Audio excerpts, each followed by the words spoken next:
Velkommen tilbage til endnu en YouTube-video. Den her gang er vi 8 uger ude fra mit første naturlige bodybuilding show i den her sæson her. Og jeg har egentlig tænkt mig, at det her det skulle være en what I eat in a day. Så det er jo egentlig bare at vise et lille indblik i, hvordan min dag den ser ud. Og i dag der er det søndag. Så jeg skal have lavet et formcheck til min egen træner. Så først starter jeg dagen ud med at gå en lille tur. Herefter jeg stod op om morgenen. Jeg skal lige have gang i kroppen. Så derfor går jeg en lille gåtur på 10 minutter. Og så er det egentlig bare op og få lavet et formcheck. Og så er det tid til første måltid, inden at jeg skal ned og have mig en lower session plus biceps. Så lad os komme i gang med dagen.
Skål.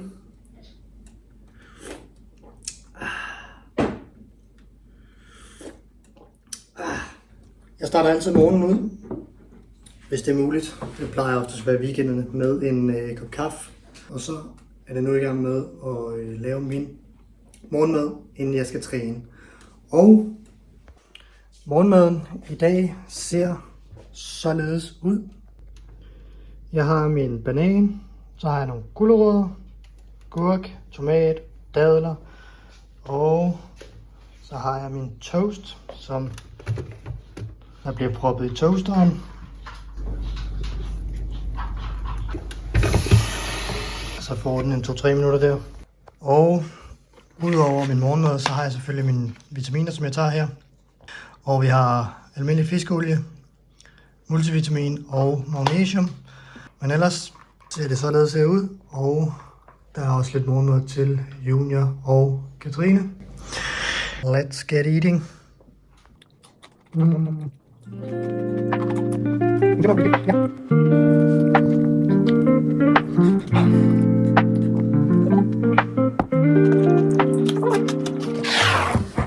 Og jeg kan godt lide at spise det på en bestemt måde, eller i hvert fald en bestemt rækkefølge. Det ved jeg ikke. Det hører nok med, når man er i et underskud under prep, men jeg starter altid ud med at spise halvdelen af grøntsagerne, så det kedelige ligesom af vejen. Og så spiser jeg halvdelen af mine bananer og dadler, og så kan jeg spise halvdelen af min toast og nyde den. Og så rinser og repeater jeg bare, sådan så jeg spiser resten af grøntsagerne, resten af bananen og dadlerne, og så får jeg toast til allersidst. Og det er nok bare mig, der er lidt mærkeligt, men sådan spiser jeg min mad. I hvert fald min toastmad her.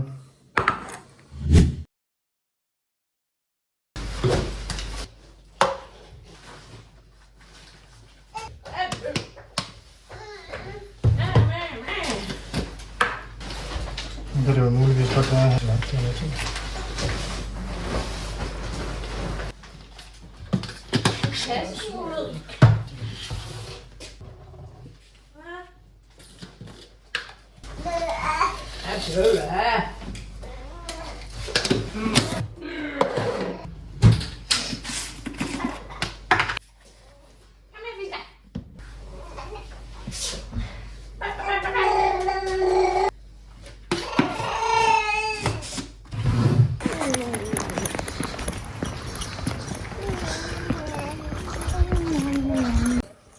Okay, så har vi fået morgenmad, og det er ned at træne på Valove-station, og mens jeg går, har jeg selvfølgelig min pre-workout. Jeg skal tylles, og som altid, det er primært i weekenderne, men der går jeg ned til træning for at få lidt gang i benene, og det er ekstra lækkert her, når jeg skal køre en lågesession, så behøver jeg faktisk ikke at varme lige så meget op. Så der plejer jeg egentlig bare at gå ned til træning, og så starte ud med min RDL, som jeg skal køre i dag, og bare køre dem som opvarmningssæt, fordi jeg behøver faktisk ikke mere til opvarmning, når jeg går i et rask tempo ned til træning, som jeg gør i dag. Og i dag, som I så, det er sjældent, det sker, men Junior og Katrine er med, så det bliver nok noget med, at de får starter træningen samtidig med mig, og så smutter de hjem til, at Alfred han skal sove, og så kommer jeg hjem senere, fordi mine sessioner er lidt længere end deres.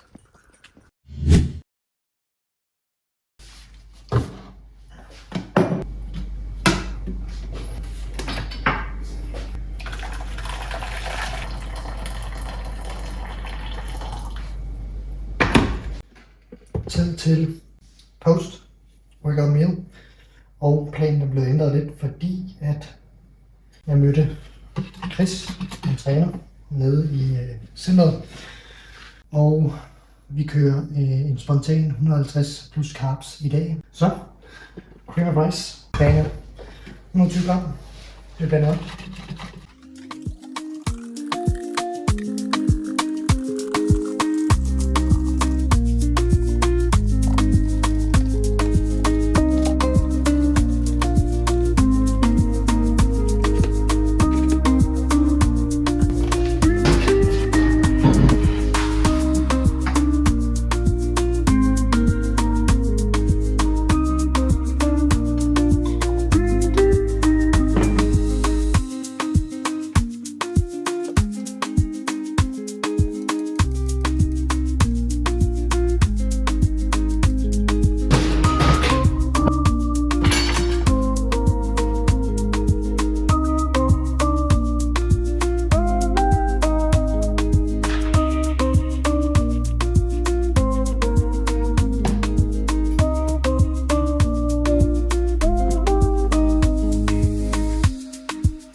Så det færdige produkt her.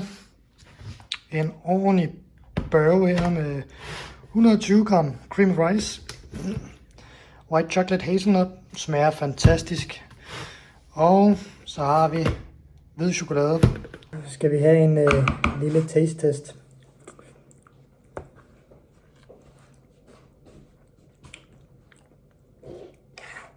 Ah. 120 gram cream of rice.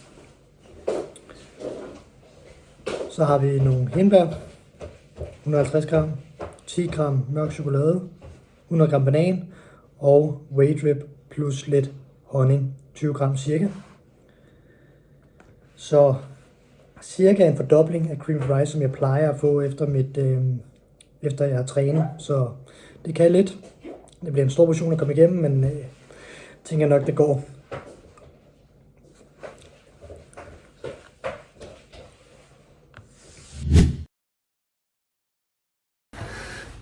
Alright, så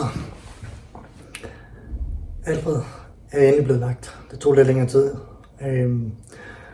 Og måltid nummer 3. Det bliver en omgang havregrød.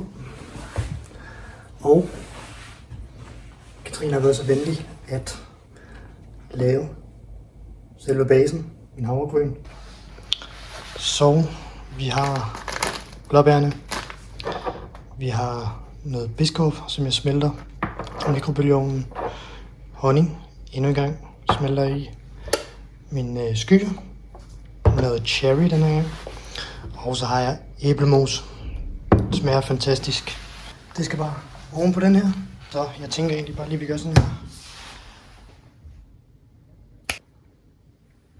Bang. Så er der serveret. Nå, lad os smage.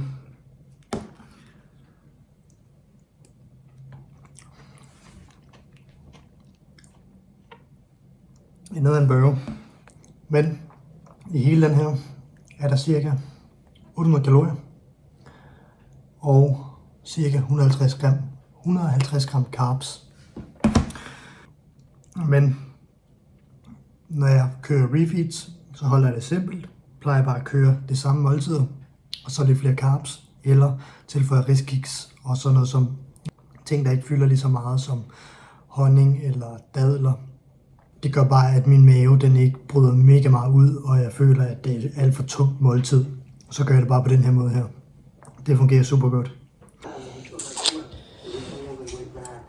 Lige til at skylle ned med.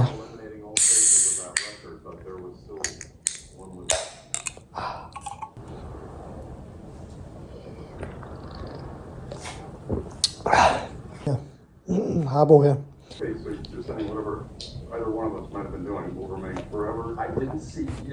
Skål.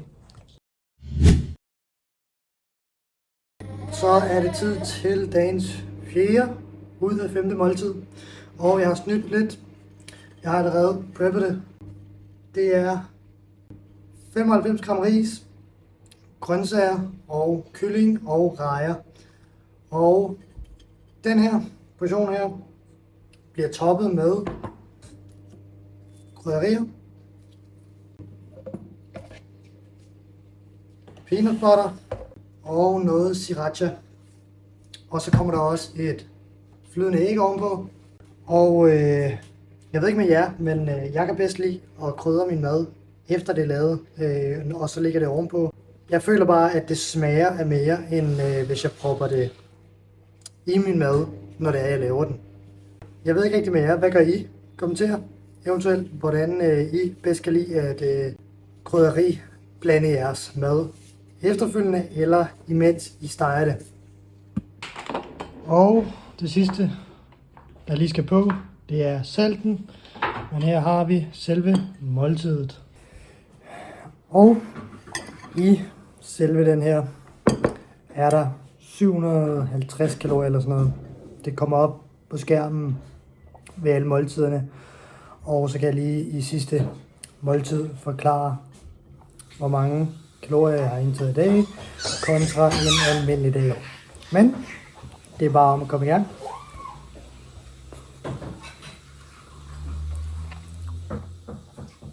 Der er måske også nogen, der er lidt,